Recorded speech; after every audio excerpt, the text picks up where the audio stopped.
எல்லாருக்குமே தெரியும் இல்லையா? கோவலன் கண்ணகியை கல்யாணம் முடிச்சுக்கிறாரு. அப்புறம் மாதேவி மேல உள்ள ஒரு காதல்ல அவங்களையும் கல்யாணம் முடிச்சு மணிமேகலைன்னு குழந்தை எல்லாம் பிறந்திருக்கு.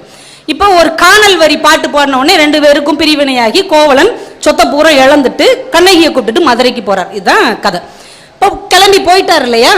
இந்த செய்தி மாதவிக்கு தெரியுது. ஐயோ, நம்ம காதல் கணவன் இப்படி அவங்க மனைவியோட போயிட்டாரே அப்படின்னு. உடனே ஒரு கடிதம் எழுதுறாங்க. யாரு?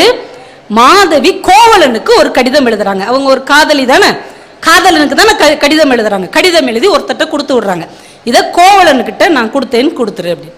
அவரு போற வழியில தேடி கண்டுபிடிச்சு கோவலனை நிப்பாட்டி, இந்தாங்க மாதவி உங்களுக்கு ஒரு கடிதம் கொடுத்துருக்குறாங்க. அதை அவர் அப்படியே பிரிச்சு படிக்கிறார். படிச்சுட்டு அப்படியே மடிச்சு அவன் கையிலே கொடுத்து, இதை நான் எழுதுனதா என்னுடைய பெற்றோருக்கு கொடுத்துரு. உங்களால் இதை நம்ப முடியுதா? காதலி காதலனுக்கு எழுதின கடிதம்.